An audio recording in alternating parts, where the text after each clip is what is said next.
சங்கதி 24 செய்திகளோடு இணைந்திருக்கிறீர்கள். விரிவான செய்திகளுக்கு செல்ல முன்னதாக முதலில் இன்றைய நாளுக்கான தலைப்புச் செய்திகள். செம்மணி அவலத்தை திசை திருப்ப புதிய கதை கூறுகிறார் உதய கம்மன்பில. கருணாவுடன் கொழும்பு சென்ற நிலாவினி உட்பட 4 பெண்களுக்கு நடந்தது என்ன? தொடரும் சர்ச்சைகள். மூடி மறைக்கப்படும் செம்மணி விவகாரம், காரணங்களை கூற முனையும் தரப்பு. யாழ்ப்பாண நெடுந்தீவு பகுதியில் உயிருடன் மீட்கப்பட்ட முதலை.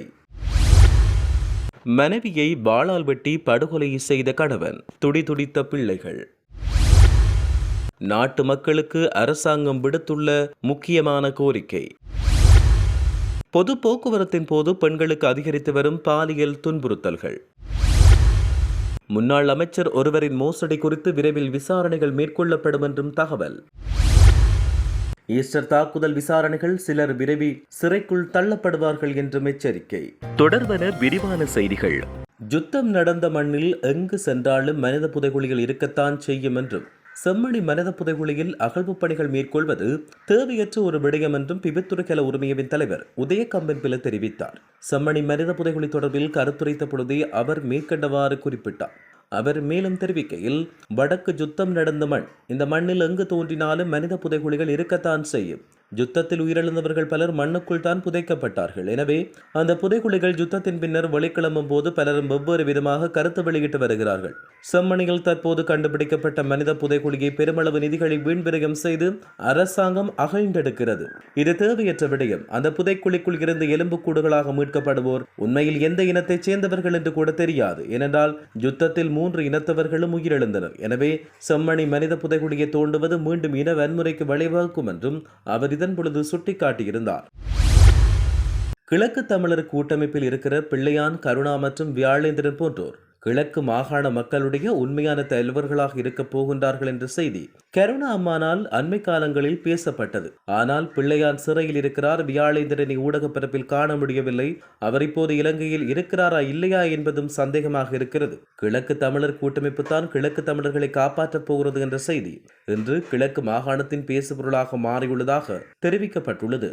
மேலும் கருணாவுடன் கொழும்புக்கு சென்ற நிலாவினி உட்பட 4 பெண்களுக்கு என்ன நடந்தது என்கின்ற விடயம் மர்மமாக இருப்பதாகவும் பலரும் கருத்து வெளியிட்டு வருகின்றனர். செம்மணி விவகாரம் மீண்டும் மிகவும் நேர்மையாக ஆராயப்பட வேண்டும் என இலங்கை தமிழரசு கட்சியின் மட்டக்களப்பு மாவட்ட நாடாளுமன்ற உறுப்பினர் இளையதம்பி ஸ்ரீநாத் தெரிவித்தார். சனிக்கிழமை மட்டக்களப்பில் அமைந்துள்ள அவருடைய காரியாலயத்தில் இடம்பெற்ற ஊடகவியலாளர் சந்திப்பின் பொழுது அவர் இவ்வாறு குறிப்பிட்டார். இதன் பொழுது அவர் மேலும் தெரிவிக்கையில், செம்மணியில் புதைக்கப்பட்டோரின் எலும்புக்கூடுகள் வெளிக்கொணரப்பட்டுக் கொண்டிருப்பது தமிழ் மக்களுக்கு கடந்த காலங்களில் ஏற்படுத்தப்பட்ட அநீதிகளுக்கான நீதி நெறிமுறைகள் கிடைக்கப்பட வேண்டும். ஒரு சர்வதேச நீதி பொறிமுறை ஏற்படுத்தப்பட்டு தமிழ் மக்களுக்கு இந்த விடயத்தில் அவர்கள் எதிர்கொண்ட இழப்புகளுக்கான முடிவுகள் கிடைக்கப்பட வேண்டும் என்றும் அவர் இதன் பொழுது தெரிவித்திருந்தார். நெடுந்தீவு பகுதியில் உயிருடன் மீட்கப்பட்ட முதலை ஒன்று கிளிநொச்சிக்கு கொண்டு செல்லப்பட்டுள்ளது. மீட்கப்பட்டுள்ள 5 அடி நீளமுடைய முதலை நெடுந்தீவு பிரதேச வனஜீவராசிகள் திணைக்கள அலுவலகத்தில் ஒப்படைக்கப்பட்டது. அதைத் தொடர்ந்து மேலதிக நடவடிக்கைகளை மேற்கொண்டு கடற்படை படகு மூலம் குறிகாட்டுவானுக்கு அது கொண்டு செல்லப்பட்டது. மேலும் வாகனமூடாக கிளிநொச்சி பிரதேச வனஜீவராசிகள் திணைக்கள அலுவலகத்துக்கு கொண்டு செல்லப்பட உள்ளதாக அறிவிக்கப்பட்டுள்ளது. நெடுந்தீவு வெட்டுக்களி பகுதியை அண்மித்த இடத்தில் உள்ள நீர் முற்றிலும் வற்றிப்போன பாலடைந்த கிணற்றில் இருந்து இந்த 5 அடி முதலை நேற்றைய தினம் மீட்கப்பட்டுள்ளதாக தெரிவிக்கப்பட்டுள்ளது. மொனராகலையில் குடும்ப பெண்ணொருவர் வாளால் வெட்டி படுகொலை செய்யப்பட்டுள்ளார். இந்த சம்பவம் மொனராகலை மாவட்டம் பிபிலை பிரதேசத்தில் நேற்று சனிக்கிழமை மாலை இடம்பெற்றது.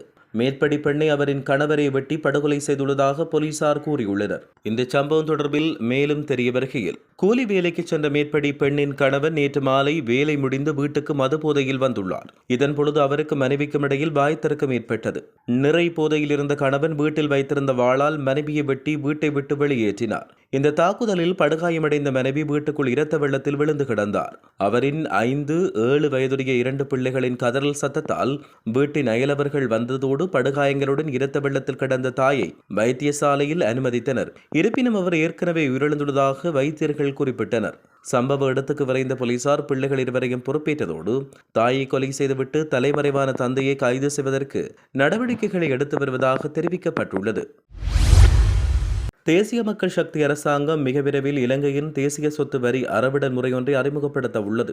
எதிர்வரும் 2027 ஆண்டு முதல் இந்த சொத்து வரியை நடைமுறைப்படுத்த அரசாங்கம் உத்தேசித்துள்ளது. இலங்கை பிரித்தானியாவின் குடியேற்ற நாடாக காலனித்துவ ஆட்சி நிலவிய காலத்தில் தான் முதன்முறையாக இலங்கையில் சொத்து வரி அறிமுகப்படுத்தப்பட்டது. தற்போதைக்கு இலங்கையின் நகர்ப்புற சொத்துக்களுக்கு மட்டுமே பல்வேறு உள்ளூராட்சி மன்றங்கள் மூலம் சொத்து வரி அறவிடப்படுகின்றது. அதற்கு பதிலாக இலங்கையின் அனைத்து பிரதேசங்கள் கிராமப்புறங்களை உள்ளடக்கியதாக புதிய சொத்து வரி ஒன்றை அறிமுகப்படுத்த அரசாங்கம் நடவடிக்கை மேற்கொண்டு வருவதாக அறிவிக்கப்பட்டுள்ளது.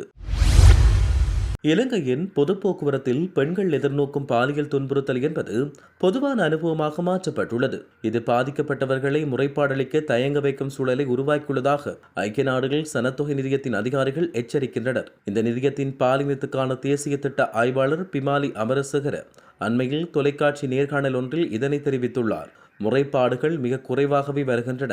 2023 ஆண்டில் சுமார் 300 சம்பவங்கள் மட்டும் போலீசில் தெரிவிக்கப்பட்டுள்ளன. அத்துடன் சிலர் இது குறித்து பேச தயங்குவதாக அவர் தெரிவித்தார். ஐக்கிய நாடுகள் சனத்தொகை நிதியம் நடத்திய ஆய்வின்படி பொது போக்குவரத்தில் பயணிக்கும் பெண்களில் 90% அதிகமானோர் துன்புறுத்தலை அனுபவிப்பதாக தெரிய வந்துள்ளது. துன்புறுத்தலில் ஆண்களும் பாதிக்கப்பட்டுள்ளனர். ஆனால் அந்த எண்ணிக்கை குறைவாக உள்ளது. பெண்கள் பயணத்தில் துன்புறுத்தலை சந்திக்கிறார்கள் என்பதால் அவர்கள் வேலைக்கு செல்வதில் தயக்கம் ஏற்படுவதாக அவர் சுட்டிக்காட்டினார். இந்த நிலையில் பொது போக்குவரத்தில் பாலியல் துன்புறுத்தலை குறைக்க பாதிக்கப்பட்டவர்கள் சம்பந்தப்பட்ட அதிகாரிகளிடம் முறைப்பாடளிக்க வேண்டும் என பிமாலி அமரசேகர மேலும் வலியுறுத்தல் விடுத்துள்ளார். கடந்த 2019 ஆண்டு உயிரிழந்த முன்னாள் அமைச்சர் சாலிந்த திசாநாயக்கவின் காணி மோசடி ஒன்று குறித்த விவகாரம் விரைவில் விசாரணைக்கு உட்படுத்தப்பட உள்ளது. முன்னாள் அமைச்சர் சாலிந்த திசாநாயக்க சந்திரிகா பண்டாரநாயக்கவின் ஆட்சி காலத்தின் போது காணி அபிவிருத்தி பிரதியமைச்சராக செயற்பட்டார். மேலும் அந்த காலகட்டத்தில் அவர் தன்னுடைய மனைவி தலைவியாக இருந்த விவசாயிகள் கூட்டுறவு அமைப்பொருளுக்கு அரசாங்கத்தின் 76 ஏக்கர் காணியை நீண்டகால குத்தகைக்கு வழங்கியிருந்தார். இந்த காணி அரசாங்கத்தின் 5 கோடி ரூபாய் செலவில் சீரமைக்கப்பட்டிருந்த நிலையில் அவ்வாறு நீண்டகால குத்தகைக்கு வழங்கப்பட்டது. குத்தகைக்கு வழங்கப்பட்டது தொடக்கம் இதுவரை குறித்த விவசாய கூட்டுறவு அமைப்பின் மூலம் அரசாங்கத்துக்கு 1% குத்தகை தொகை செலுத்தப்படவில்லை. இது தொடர்பில் லஞ்ச மற்றும் ஊழல் மோசடிகள் தடுப்பு ஆணைக்குழுவிடம் முறைப்பாடு செய்து விசாரணைகளை முன்னெடுக்க உள்ளதாக நீர்ப்பாசன பிரதியமைச்சர் சுசில் ரணசிங்க தெரிவித்துள்ளார். மேலும் குறித்த காணி விவகாரத்தோடு தொடர்புடைய சாலிந்தவின் மனைவி மஞ்சுளா திசாநாயக்க கடந்த கோட்டாபய ராஜபக்சவின் ஆட்சி காலத்தில் குருநாகல் மாவட்டத்தின் நாடாளுமன்ற உறுப்பினராக பதவி வகித்திருந்தமை சுட்டிக்காட்டத்தக்கது.